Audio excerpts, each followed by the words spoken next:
Hi class, this is our group project problem solving performance task by Senior Airman Lloyd, Senior Airman Magana, and Senior Airman Finley. The refined problem solving process.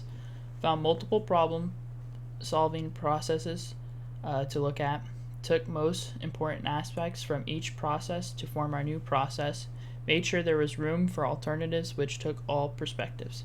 So we went and looked at Canvas and looked at all of our posts. We picked out what we liked from each of our posts to form our new process. The first step, define and explain all aspects of the problem. During this step, you'll find out what the problem is, make sure all aspects are understood. That can include when the problem started and how long the problem has been going on. Is the problem top priority or can it wait for a later time? Also make sure the problem is contained. Other questions to ask are, what is the problem, what is causing the problem, and who caused the problem. The second step, define the goals. What is the timeline? What are we accomplishing? What are the results we need? And what is the end goal? Making sure that the timeline, accomplishments, and the goal are all viable and feasible to reach.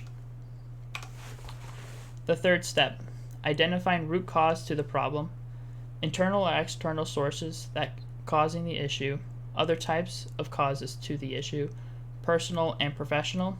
So some professional issues would be family, relationship, co-workers. Professional would be school, work, CDCs, or PME. And Senior Airman Magana will take over. First, we'll create an action plan with alternatives. We'll create a list of ways to resolve the problem.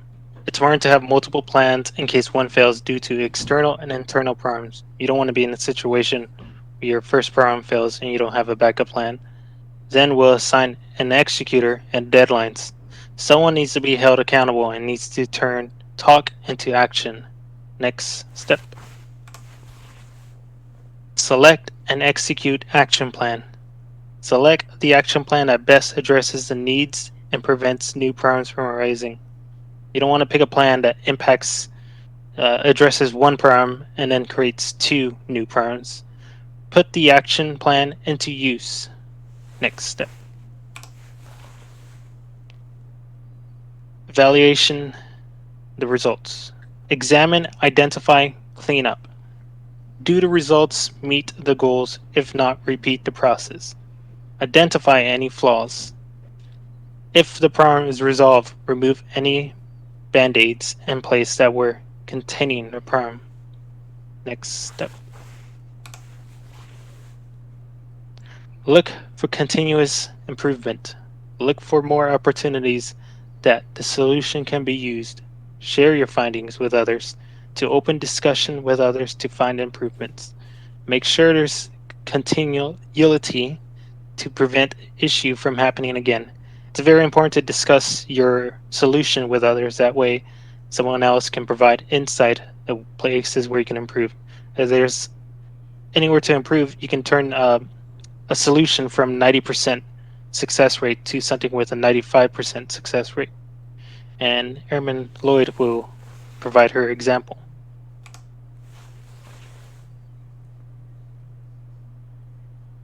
So for the example that I have, it is actually a problem that did happen to me.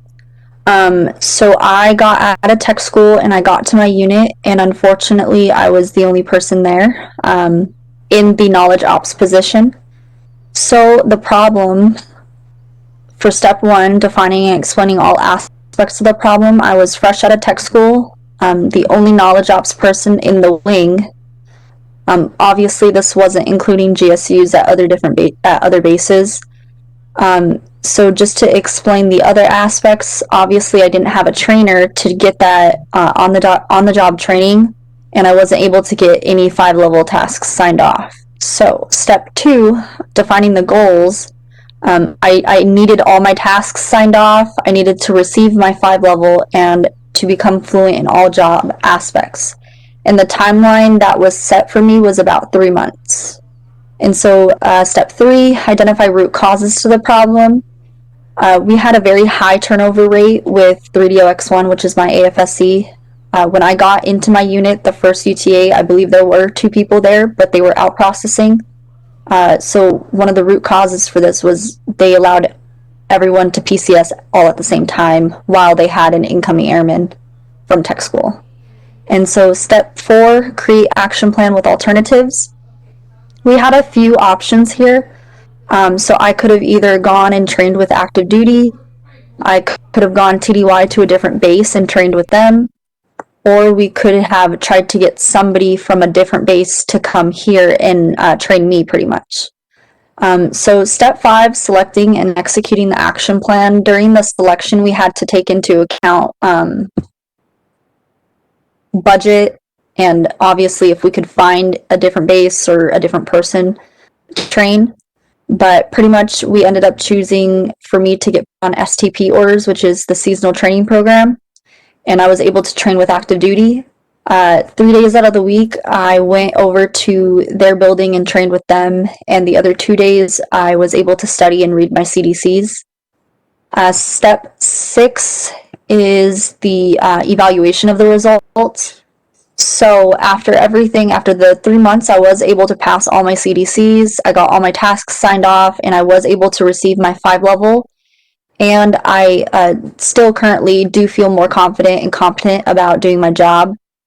And I was also able to get more experience in the operational Air Force because I was with active duty and I'm reserves. For step 7, it's to look for continuous improvement. So obviously we made it known to the leadership that this is exactly what was happening. The turnover and everyone PCSing at the same time, so I didn't have a trainer. So going forward, we did think that this solution could be used for other jobs when needed, if anybody else needed to go and train with active duty. And then we also we tried to make leadership aware that when an airman is coming in, like a new airman from tech school, they should be more prepared and pretty much just not have me going all on my own.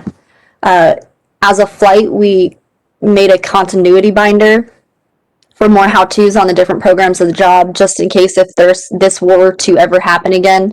They at least had that resource to go to when, trying to do a different aspect of our job. And so in conclusion, we felt like this process was the most detailed and it hits every aspect to come to a solution from any problem, really. If you implement this process for problem solving in your work center, you're bound to get the most effective results. Breaking my situation down, I was able to get the best results that could possibly happen. So it's a good problem solving process.